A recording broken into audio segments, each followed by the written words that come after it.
Hola estudiantes, dentro de los componentes del sistema locomotor en los animales, los huesos se van a constituir en instrumentos pasivos del movimiento. Sin embargo, además de permitir la locomoción, como sistemas de palancas, también van a influenciar diversas funciones en los animales, como la protección de órganos vitales y servir como una reserva de calcio necesario para muchos procesos metabólicos y fisiológicos en los animales. Los invito entonces a que hagamos un recorrido por los tipos de esqueletos en los animales y los diferentes tipos de huesos que conforman esos esqueletos.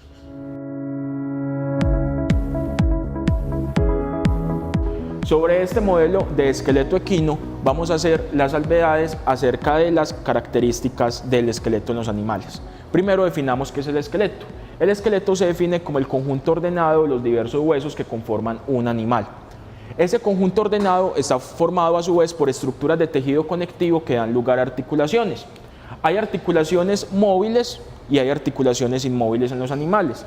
Esta articulación, por ejemplo, que sería la articulación del codo del animal, la articulación húmero-radial, sería una articulación móvil. Pero, por ejemplo, observamos que en las articulaciones entre las diversas vértebras o las articulaciones entre los huesos del cráneo no hay un movimiento, no hay un desplazamiento de los segmentos óseos y por lo tanto se denominan articulaciones inmóviles o sin artrosis. El esqueleto de los animales les permite diversas funciones. La principal es que le da forma al cuerpo, ¿sí? Ese conjunto ordenado de huesos va a brindar unas características morfológicas a cada una de las especies que a su vez nos permitirá diferenciarlas unas de otras. Por ejemplo, yo sé que este esqueleto es de un equino por rasgos morfológicos asociados a sus huesos, como puede ser el número de costillas, que para el caso del equino son 18 pares, mientras que si lo comparamos con un esqueleto bovino, tan solo estaríamos hablando de unos 13 pares de costillas. Entonces lo primero es que le permite al animal tener una forma definida gracias a las características de sus huesos. En segundo lugar, el esqueleto le permite a los animales la protección de órganos vitales. Por ejemplo, aquí tenemos la cavidad torácica en este animal, que está formada por las costillas, el esternón y las vértebras torácicas. Tenemos también en la cabeza del animal la cavidad craneal, donde se aloja el encéfalo. Esa cavidad craneal va a estar formada por los huesos del cráneo, donde tenemos al occipital, al frontal, al parietal, al temporal, al etmoides y al esfenoides. Como lo podremos detallar en el video del sistema nervioso, las vértebras también permiten la protección de la médula espinal. El conjunto ordenado de las vértebras me va a formar el canal vertebral y a través de este canal vertebral la médula espinal recorre el dorso del animal. Otra cavidad que se forma en el animal gracias a sus huesos es la cavidad pélvica o pelviana, formada por el hueso sacro y por el hueso coxal o pelvis. Los huesos también son un componente que le permite al animal almacenar sales de calcio y fósforo principalmente. Esa estructura rígida de los huesos se debe a los procesos de mineralización de la matriz ósea. Muy importante en la fisiología y sobre todo en la fisiología de las hembras destinadas a la producción, y es que cuando el animal requiere de un flujo importante de calcio para la leche o para la cáscara de los huevos en el caso de las aves, acude a sus huesos para extraer ese calcio y poderlo llevar hacia esos procesos. De igual manera, el calcio es un mineral muy importante en la mayoría de los procesos fisiológicos. La contracción muscular requiere calcio, la comunicación entre las neuronas requiere calcio y algunos procesos de comunicación celular guiados por hormonas requieren calcio también para esa secreción. Por lo tanto, el calcio almacenado en los huesos servirá como una reserva para esas diversas funciones. El esqueleto del animal lo podemos clasificar a su vez en tres esqueletos. Un esqueleto axial, que hace referencia al conjunto de huesos que se encuentran sobre la línea media del animal y que iniciaría entonces por los huesos del cráneo, los huesos de la cara, la mandíbula, las diferentes vértebras, donde tenemos las vértebras cervicales, las que conforman el cuello, las vértebras torácicas, las vértebras lumbares, las vértebras sacras y por último las vértebras caudales que forman la cola del animal. También hacen parte del esqueleto axial las costillas y el esternón. Tenemos el esqueleto apendicular. El esqueleto apendicular hace referencia a los miembros del animal, a sus extremidades. Por lo tanto, tendremos dos esqueletos apendiculares. Un esqueleto apendicular anterior que da lugar al miembro torácico y un esqueleto apendicular posterior que dará lugar entonces al miembro pélvico. Dentro de la clasificación de los esqueletos tenemos que existen huesos que se encuentran presentes en órganos o vísceras de los animales. Aquí tenemos un exponente de este tipo de esqueleto y es el hueso del pene del perro. Es una estructura ósea que le permite al macho canino poder introducir su pene en la vagina de la hembra, dado que la erección en esta especie solamente se culminará cuando ya el pene está dentro de la vagina. Entonces, esto permite direccionar el pene e introducirlo en la vagina de la hembra. Otro ejemplo de huesos viscerales o presentes en órganos serían los huesos que se forman en el corazón de algunos bovinos, del buey principalmente. Y básicamente entonces tendríamos que dentro de los esqueletos espláncnicos tenemos el hueso del pene del perro, ¿sí? Este que tengo en mis manos, y el hueso del corazón del buey. En este tenemos al hueso coxal o pelvis, que a su vez está estructurado por 3 huesos, el ilion, el isquion y el pubis. Tenemos el fémur, la patela, la tibia y la fíbula, que en la mayoría de los animales es rudimentaria, el tarso, los huesos metatarsianos y las falanges.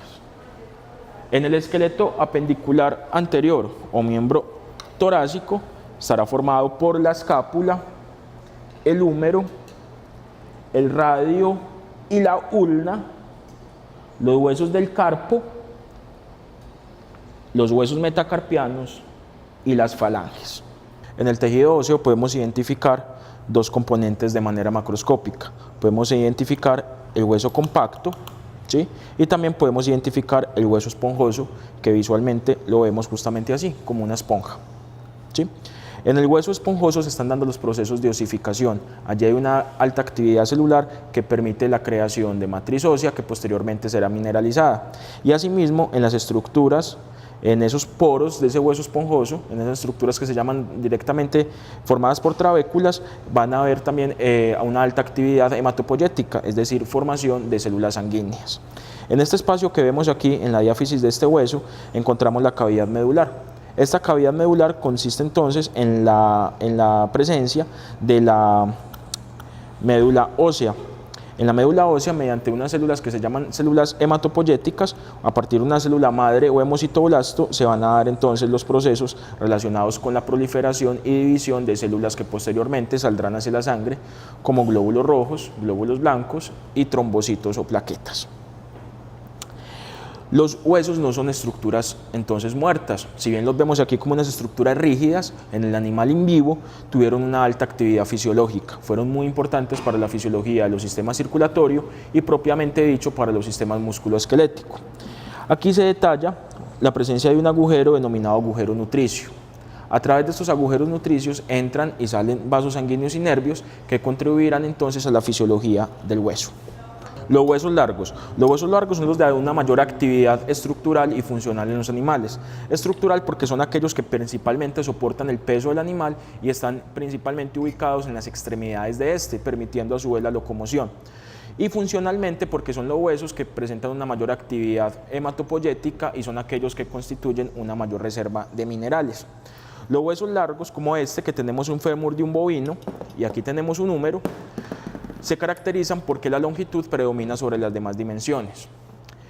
Los huesos largos constan de una epífisis proximal, en este caso esta sería nuestra epífisis proximal, una epífisis distal y entre ambos segmentos tendremos una diáfisis.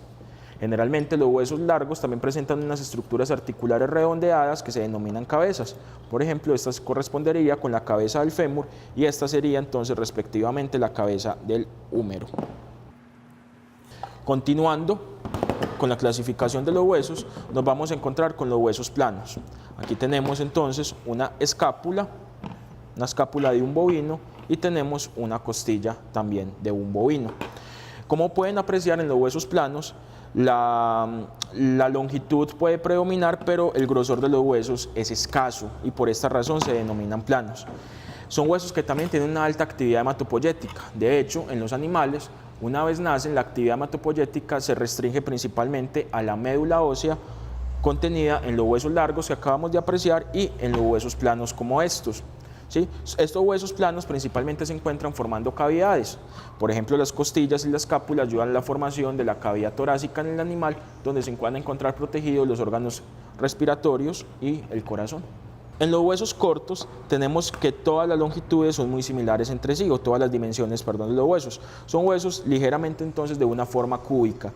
La principal función de los huesos cortos es la absorción de impactos durante el desplazamiento del animal.